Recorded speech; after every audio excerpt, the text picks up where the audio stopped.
Hello and welcome to another episode of Viking Women's Basketball with Chelsey, Gregg. And Coach, it's been a while since we talked, so I figured we could catch people up a little bit. 0-2 on the road last weekend, but you come into this weekend having won your last 5 at home.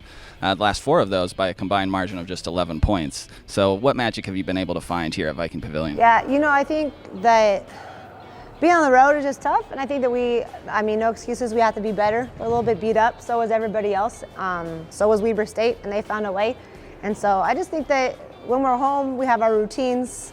We have a great fan base. We feel that supports. We'll have to continue to find ways to get better on the road, but I think the reality is this is home. We play well here, and whatever that is, that confidence that we gain from shooting on our own hoops, sleeping in our own beds, I hope that magic continues. And part of that magic is how you've been able to finish games.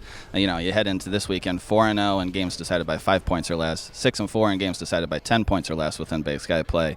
So, and that was obviously an issue last year. But what improvements have you seen in how you guys are finishing games this year? I think you can't drum up experience. You just have to have it.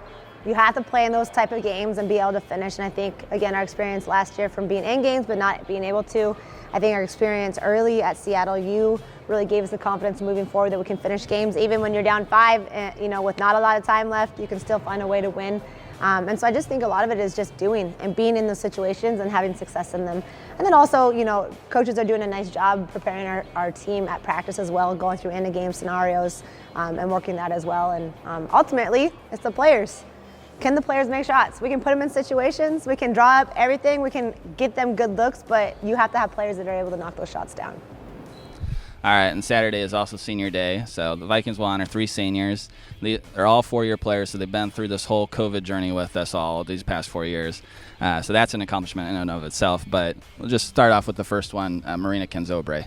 Yeah, Marina just is a breath of fresh air. She's always committed, shows up every day.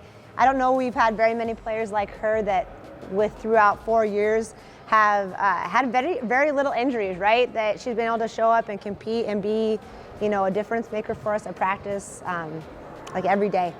And she's just kind of an iron woman, really. She broke her nose last year, and besides that, she's just been available for us. And then just the things that she does relationally off the floor for us, keep us together, kind of a glue person. We really will miss her presence. All right, and then Jada Lewis moved up to 4th all-time in career 3-pointers made this past weekend, and could actually move up to 3rd if she has a big finish to the season. But what can you tell us about Jada? That's awesome. I think with Jada, I've just seen a lot of growth. That freshman year, she didn't get a whole lot of opportunity with injuries, but it just has really become, a go-to player for us. The person has the ability to get hot and score for us, and so, Jada's really given us some rebounding as well, and just a gym rat, loves to play the game of basketball, good teammates, and so it's been awesome to have her here for 4 years. And then one of our co-captains finally, Sid Schultz. Yeah, I think it really clicked this year for us. I told her the other day, I said, this is what I saw when I recruited her, way back when. Just a great, consummate, team player. Will do whatever we need to get the win, but really has stepped up for us defensively and helped us get stops down the stretch. And we saw last week when we didn't have her, she's our glue.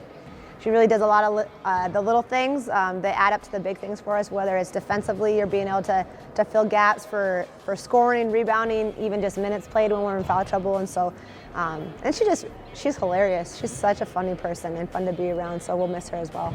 All right, let's get into this weekend. It's Montana on Thursday. The Lady Grays got the better of you in Missoula, of course, but, they're a deep offense with 4 players in double figures, led by Carmen G. Feller, of course. What can you tell us about them?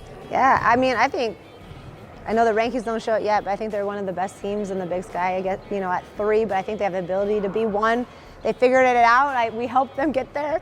At their place, they had changed up the lineups and then have stuck with that ever since and have seen a lot of success. Their freshmen are playing well for them. And then a senior, veteran-heavy lineup, which I think makes a difference when you have kids that have been in college athletics for 4 or 5 years and have that game experience. And so for us, we just, knock on wood, they don't shoot lights out at our place, which they did at theirs. And I think that really was something to overcome early that was hard for us. But looking back on film, we did some things well, and there's a lot of things we can clean up, which is encouraging for us, that we didn't play our best basketball. And so we're just looking, to control what we can control, limit their attempts 3-point line, and we'll see. We'll see what happens. All right, and then it's Montana State Saturday. The Bobcats could be playing for either a share of or the outright regular season title when they come in here. Another veteran-led team with Darian White and Colo Badbear, among others. What can you just tell us about the Bobcats? Yeah, they're playing some, again, good basketball. They got the sweep of Montana, which is a big-time deal for them, especially how Montana's been playing. And so they're going to come in ready. Trisha always has them ready, Trisha and staff, and ready to go, again, you said, with their senior leadership, but also just the style of play. They have the ability to push pace as well as execute in the half court and just really crash the boards hard. So for us, just to limit they're big-time key players, Cole Bedber and Darian White for sure, but they have so many different weapons. Beasley stepped in the absence of Jackson last time at their place, played some really good minutes for them. So Lexi Deedon plays well for them inside, and even Dijkstra coming off the bench. So we'll have to have our best showing, but I'm excited for where our team's at, playing at home, and just finishing this conference play strong. All right, there it is. Thursday, it's at 6 p.m. against Montana. Saturday at 1 p.m. against Montana State. So that's an hour earlier than normal, so don't get caught out.